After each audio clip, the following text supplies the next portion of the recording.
Com essa atualização, né, do Photoshop, que é o CC 2015 e tal, a comemorativa dos 25 anos da ferramenta, ele ganhou um recurso, né, uma feature, que eu digo que talvez tenha sido uma das mais esperadas no último ano. O que acontece, né? Para quem já trabalha com produção gráfica, não importa a mídia em si, né? Sente um pouco no Photoshop, sentia, né, a falta de você ter a possibilidade de trabalhar com artboards, né?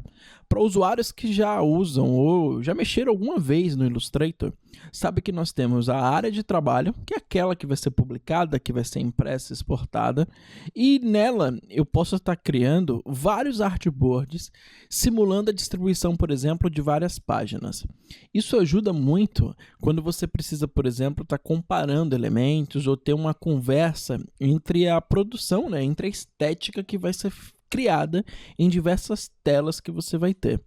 Outra coisa, principalmente numa era que nós vivemos, onde nós criamos, por exemplo, interfaces mobile e tal, onde tem N resoluções, né, inúmeras formas de se apresentar, muitas vezes você vai criar um layout, por exemplo, na resolução do iPhone 6, um iPhone 6 Plus, e precisa adaptar essa mesma resolução para estar acontecendo no iPhone 5, ou no iPad, ou numa resolução no MacBook Retina, por exemplo, que são resoluções completamente diferentes.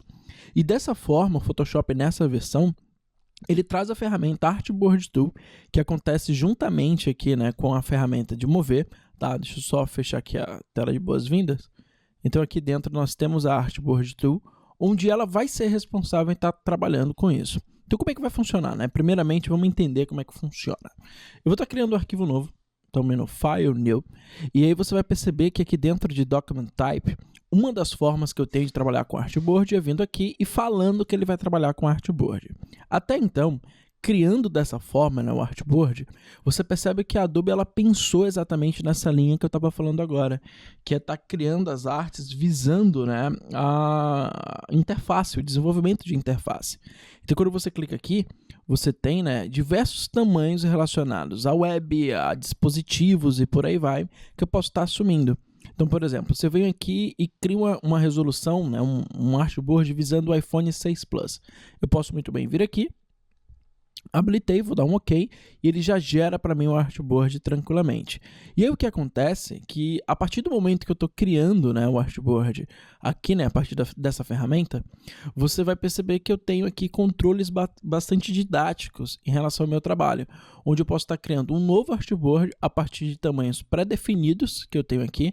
Por exemplo, iPhone 6 Plus, eu posso estar criando para o próprio Apple Watch, por exemplo, ele já traz a sua resolução. Como eu posso vir aqui e falar, cara, eu quero trabalhar com o próprio iPhone 6 Plus, só que agora, em vez de ser uma resolução aqui na vertical, né, nesse modo retrato, eu quero estar criando uma nova estrutura no modo paisagem. Então, cliquei aqui, eu gero um novo artboard, ele criou aqui um do lado, só que no caso eu quero que ele seja no modo paisagem. Então, criei dessa forma e aí você percebe que eu tenho esses dois artboards para eu estar trabalhando. Então, isso me dá uma facilidade de adaptação na estrutura estética do meu layout. Isso é bastante funcional e, assim, ele vai te ajudar muito na hora de você trabalhar. Até porque, dentro do seu sistema de camadas, que nós vamos ter um capítulo, um momento voltado para isso, você percebe que ele criou para mim duas distribuições voltadas para Artboard 1 e Artboard 2. E quando eu vou criar qualquer elemento, por exemplo, eu estou criando um retângulo aqui e coloquei, né, no Artboard 2. Você já percebe que ele faz parte dessa organização. Quando eu seleciono o Artboard 1 e crio, eu tenho aqui novamente esse retângulo adicionado, só que ele é separado em dois artboards. Então isso, para quem vai trabalhar gerando layout, por exemplo, isso ajuda demais. Criando outra mídia e trazendo um pouco mais para o meu mundo, então, por exemplo, imagina que eu estou fazendo animação para uma vinheta no YouTube, que tem um logo, tem toda a ambientação e por aí vai. E essa mesma animação ela vai ter uma versão reduzida para o Instagram, por exemplo, né? Ela tem aquela proporção quadrada e tal, que atualmente é 1080 por 1080. Então, eu posso estar criando o layout duas vezes no mesmo documento e tendo a facilidade que eu vou ter os dois lado a lado para que eu consiga realmente organizar. Então, isso cada vez mais faz com que seu trabalho seja mais ágil e mais organizado. Porque antes, para a gente estar fazendo isso, não dizendo que era impossível, só que a gente tinha que ser obrigado a trabalhar com dois arquivos diferentes e estar fazendo 1000 gambiarras para visualizar os dois ao mesmo tempo. Então, por exemplo, antigamente, que muita gente pode preferir ainda, se eu crio, por exemplo, um novo documento, né? Vou falar aqui um pouco mais da minha realidade. Então, eu vou botar aqui, ó, filme e vídeo, eu vou botar no padrão Full HD, por exemplo. Então, tá aqui, eu dei um OK e gerei esse novo documento, certo?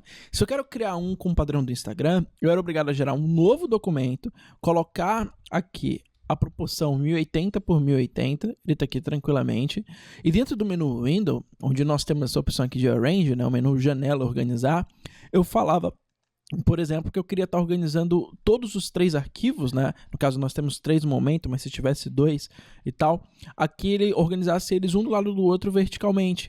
Então agora eu teria os 2 documentos e teria que ficar me virando dentro dessa resolução, caso você não tenha 2 monitores, né? Para quem trabalha com 2 monitores, isso vai 2 ou mais monitores, isso ajuda, né? Que você pode estar pegando a janela, levando para um segundo ou para um terceiro monitor e você não vai ter tanta dificuldade.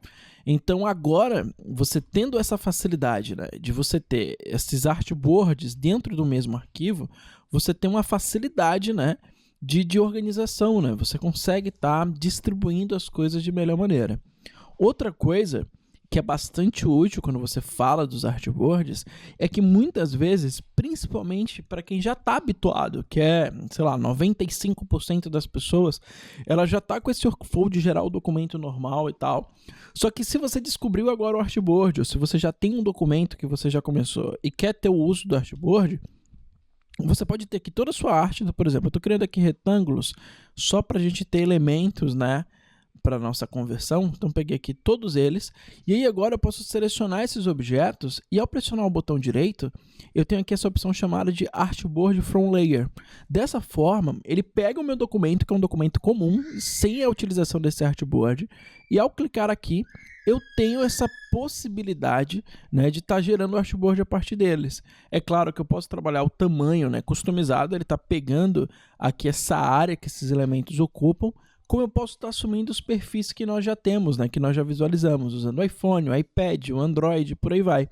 Então, deu um OK, eu vou deixar o padrão customizado, deu um OK, e aí você percebe que ele já criou um artboard assumindo o posicionamento, né, dos elementos como limite. Então, isso faz realmente a agilidade na hora de você ter uma noção de como as coisas vão ficar posicionadas, né, acontecer. Você fica mais ágil, você tem um controle estético maior, certo? Então, isso é um recurso novo, tá nessa versão. Eu digo assim, com toda a sinceridade do mundo, quando eu descobri, eu vi inúmeras possibilidades dentro do meu trabalho para estar agilizando, e realmente o pouco que eu já usei, até por ser algo novo, eu já tive um ganho de produtividade imenso. Eu tive até a facilidade, por exemplo, para cliente tá mostrando isso, né? Falar, olha, a sua arte com tal escala vai estar dessa maneira. Pensa que quando você vai ver, por exemplo, um vídeo em HD ou em uma resolução menor, né, ele vai ter um reposicionamento de elementos que não vai ficar tão agradável. Então vamos colocar as coisas dessa forma. Então são maneiras que você pode estar pensando a partir dessa visualização, ok? Então é isso. Qualquer dúvida você já sabe, né, como me procurar. Até o próximo vídeo.